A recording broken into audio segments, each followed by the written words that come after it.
Welcome to our Business of Hospitality and Tourism case study. Today, me and my team will be discussing about Switzerland. First off, let me introduce the speakers for today. First off, you have me, Jun Hong, followed by Basil, Amil, Jackson, and Ryan. Next up is the content slide page where you'll see every section listed out with its corresponding slide numbers for your easy reference. And now I'll pass it to Basil, who will give you an overview of Switzerland and talk about the tourism and hospitality growth and development. Hi, I'm Basil. I'll start off with talking about a little bit about Switzerland. Now, Switzerland is located in the center of Europe. It is surrounded by other great European countries such as France, Germany, Austria, Italy, and the Principality of Liechtenstein. Now, Switzerland boasts about 1,500 lakes located within the country. Now, Switzerland is divided into three different geographical regions: the Alps, Central Plateau, and Jura. Now, within Switzerland, settlement covers about 7.5% of the whole country. It includes housing, infrastructure, water and energy supply, green and recreational spaces. Moving on, in Switzerland, agricultural activities covers about 40%, while the forest and woodland areas covers about 30%. Moving on to the Swiss people and their culture. Switzerland has about 8.3 million people living currently in the country. Switzerland is also known for being one of the wealthiest countries, last recorded to be home of at least 40,000 millionaires. Switzerland is also famous for their watches and clocks, widely known as Swiss made watches and clocks. And in the country, languages that are spoken are German, French, Italian, exotic Romansh, and English. Now, the Swiss culture values highly on punctuality and efficiency. A friendship created with a Swiss tends to be close and long lasting. And a little bit of the younger generation, Swiss teens often partake in sports and club activities by schools and also by the community. Now I'll be touching on tourism and hospitality sector in Switzerland. I'll touch about briefly the history of tourism in Switzerland. In the 18th century, due to the Romantic literature and art of the time, it gave exposure to the beautiful alpine forests, gardens, and exciting winter activities at the Swiss Alps. Because of this, travelers from all over Europe started to visit this wonderful country. However, in recent years, due to COVID-19, Switzerland's international tourism fell a drastic 3.7 million from an 11.8 million in 2020. This drastically affected Switzerland's international tourism indexes. However, a positive side was that their domestic tourism was given a healthy growth of 16.8% compared to pre-pandemic levels. This is because locals preferred to do staycations and enjoying their local scenes and hospitality over traveling overseas. To keep this positive growth, State Secretariat for Economic Affairs, or SECO, of Switzerland, together with Swiss Society of Hotel Credit (SGH), has developed plans to increase tourism demands and attractions in 2022. Now, what is this development? Well, it is called the Renewed Switzerland Tourism Strategy of 2021. This development plan is to improve framework conditions of the sector, promoting entrepreneurship, contributing sustainable developments in the sector, maximizing the opportunities of digitalizations, strengthening the attractiveness of the offer and market presence, and also new slogans and initiatives. Why is this strategy important? This is to recover their international tourist numbers, provide relief for tourism partners and stakeholders, revitalize businesses and tourism, mainly in cities under the new slogan City Nature Resorts, making sustainable tourism to allow travelers have a comfortable stay and motivate them to stay longer under their Stay Longer initiative. Now that is the tourism industry. Moving on to the hospitality industry, Switzerland boasts a well-developed hospitality sector as they focus on quality in their services. Not only that, Switzerland's quality of life and sustainability is above average compared to other European countries, making them a hotspot for tourists all over the world. However, nothing could stop the effects of COVID-19. In 2021, Swiss hospitality industry was hit badly with a recorded 17% dip in their employment in the industry, a historic low in the last decade. However, because of the locals choosing over staycations more so than traveling overseas, the industry is slowly growing healthy again. Since Switzerland has already have a well-established foundation in the sector, to increase the attractiveness and numbers towards local and foreign tourists to come visit the country again, Switzerland's government has certain plans to develop this idea further. One is maintaining UNESCO protected sites such as Grindelwald and Bernese Alps, as you can see in these photos, offering short-term allowances to workers to avoid further drop in unemployment rate to keep establishments and businesses open. Lastly, offering sustainable resources for businesses and tourists to maintain their quality of service and improve their facilities. That's it for my part on the tourism and hospitality sectors. I'll be passing on to my groupmate June. Now we will look into the 5 sectors in hospitality and tourism umbrella: lodging and accommodation, travel and transportation, tourism planning and intermediaries, F&B service, and lastly attractions, recreation, sports and entertainment. First off, lodgings and accommodations. Besides the common accommodations such as hotels, houses, and rental apartments, Switzerland do have some unique choices to offer, such as B&B, alpine huts, and camping.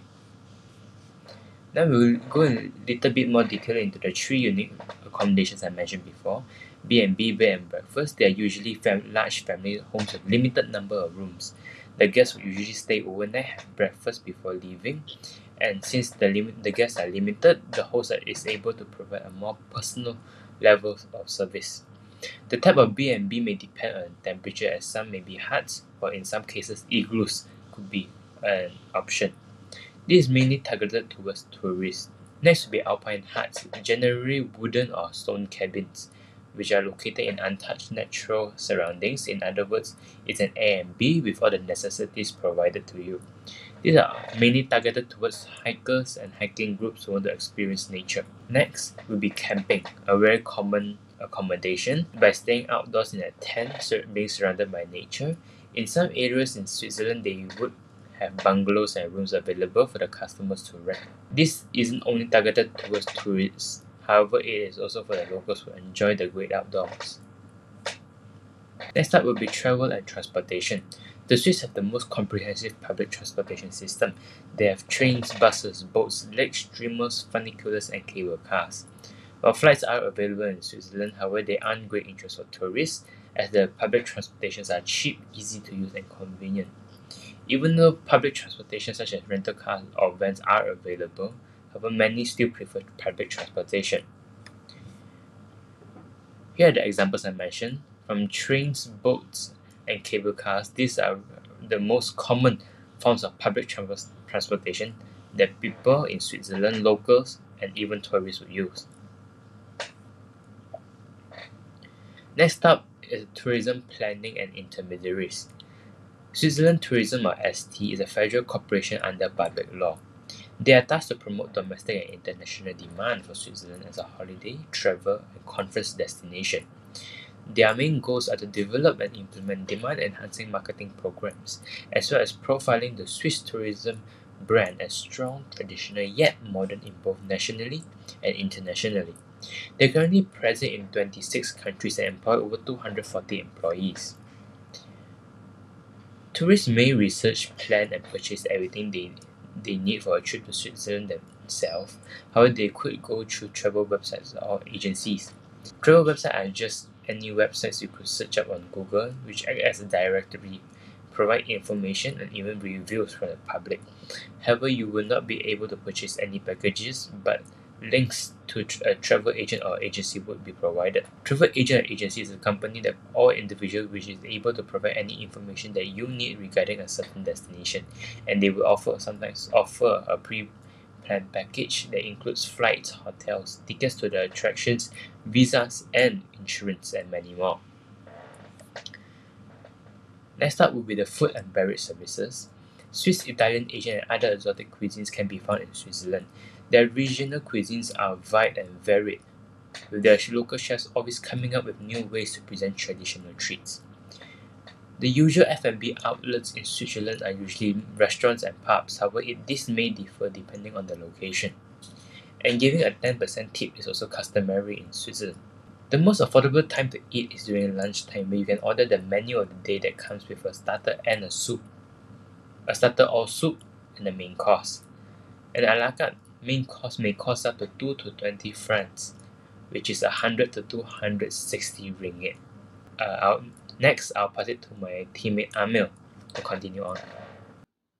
Hi, my name is Amir, and I'll be talking about the next part of our presentation, which is attraction, recreation, sports, and entertainment in Switzerland. In Switzerland, they're mostly famous for their sceneries, such as like the mountains, the lakes. Usually, when you think about Switzerland, the first thing that will come to mind is the mountains and the lakes. The view and the scenery there is really amazing. There's some examples here, such as the snow-capped Alp Mountains, the Blue Lake, Emerald Valley, the glaciers. There are also a lot of activities that you can do there, especially outdoor activities such as hiking, biking, climbing, skiing, and such, and other things. Switzerland, they also have city parts, but they aren't as famous as the outdoor side, which is the scenery, the mountains. In the city side, is they have areas such as the museums, galleries, historical buildings, but usually tourists prefer to go more outdoor. Examples of the top attractions in Switzerland is such as the Matterhorn, one of the highest mountain in Alps, Jungfraujoch, the top of Europe, the longest glacier in Europe, the Great Alastor Glacier, and Lake Geneva, one of the biggest lake in Europe. Alright, let's move on to the importance of the hospitality and tourism industry in Switzerland. There are three main points here. The first one is the hospitality and tourism industry plays an important role in the economy of Switzerland because it affects the employers and employees of certain businesses. Alright, here are some stats that we have gathered from our research. Back in 2019, Switzerland recorded 12 million tourists, ranking them 21st in the world. Total tourism revenues amounted up to like 21 billion, which is 2.9% of the gross international product. But due to the pandemic, took a major hit and they lost a lot of revenue by around 50%, which lost around 9 billion, 10 billion. Here is more stats from our research as well. In 2018, the tourism contributed to 2.9% of Switzerland's GDP. The sector itself has around almost 200,000 full-time employees, making up to 4% of Switzerland's total employment just in the hospitality and tourism industry. However, due to the pandemic, a lot of businesses were forced to put down employees and caused a lot of people to lose their jobs. Right, onto the last part of my side. Some businesses, they don't really rely on tourists, but since we're talking about the hospitality and tourism businesses, especially if there are no people coming in to stay at your place, to use your facilities, then surely you're not going to make any money. So for the pandemic, it took a big hit and many places were forced to close down. A lot of people were forced to lose their jobs just because travel is not allowed in the pandemic and everyone loses everything. That's it from me. I will pass it on to my partner. Hello, my name is Jackson and I will be talking about how Switzerland able to face the challenges to be sustainable. Okay, transport. Travel is one of the things tourists emphasize about is that their public transport is organized and convenient to take. Number two, Switzerland's railway tracks can reach up to over 5,300 kilometers or 3,300 miles, which is long enough to cover most of their tourism destinations. And the growth of roads over the years, the locals are complaining that the growth of roads being built is detrimental to the environment and planning and energy balance. Here are a few ways we can do to reduce the damage. Any test on the environment should be informed before transport or land being built. Work together with the government to find an efficient way to build transport at a state or town level. Recap on the funds to maintain and save costs on future projects. Improve the cost in public transport pricing and taxation. Next up is agriculture. One of the many producers in terms of farming quantities like fisheries, wheat, meat, poultry, and eggs. It is important to its people since most of their goods come from their own farm and they are exporting. It is important to its people since most of the goods come from their farm and they are exporting goods to other countries as well. Next up, farms use the newest agricultural technology to improve the efficiency and productivity for growing their crops. And last here but not least, though there are problems that arises due to shrinking land use for planting crops, environmental damage to the farms, and people demanding not enough food for themselves. To help solve this issue, engage the community to approach an environmental friendly plan to improve biodiversity. Number 2, promote organic farming goods to shorten the use of pesticides for better health and well-being. Number 3, monitor and analyze environmental impacts of agriculture regularly. Assign farmers to monitor and analyze environmental impacts of agriculture regularly to produce better quality goods. And last here but not least, polluter pays principle should be applied if tourists or locals contaminate the agriculture area. And now I'll pass to Ryan for his next topic. Hi, this is Ryan, and I'll be doing the slides for promotions of Switzerland to millennials and Gen Z. With millennials and Gen Z being the two largest generation groups, we have decided that Switzerland should focus more into promoting their country's attractions, sport, and culture to them. Millennials are people who are born between 1981 to 1996, which makes up to 23% of the world's population, while Gen Z are people who are born between 1997 to 2012, which makes up to 26% of the world's population.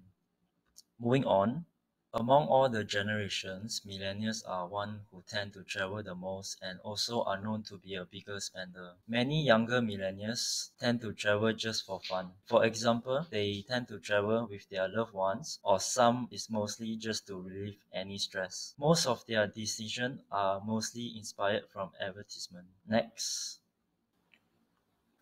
Since most millennials prefer to have a relaxing and chill trip, I can say that Switzerland provides plenty of opportunities such as visiting outstanding art galleries in the city of Zurich and Geneva, hiking or camping in the amazing plateaus, having a tour to many historical museums in Louisiana, and lastly, venture and experience cafe hopping around the city center to experience their unique cuisines.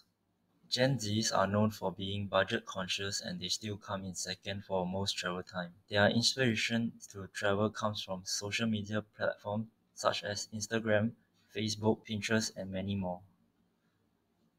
We can suggest for Gen Z to try going for a bunch of thrilling activities which excite them, such as bungee jumping or paragliding, enjoying a high-end experience together with their families in unique hillside restaurants that come with an amazing scenery, and lastly, experiencing unique accommodation and ease of transport, such as staying in an igloo at the Arctic and visiting the top of Europe using cable car.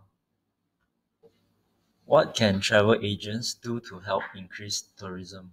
For millennials, we can recommend any unique accommodations experience with inclusive services. We also can offer special prices for family packages or couple packages as well. For Gen Zs, we should offer packages with better prices or packages with better rebates. We also can offer travel destinations that would excite them to post on their social media. This is the end of the case study. Thank you for watching.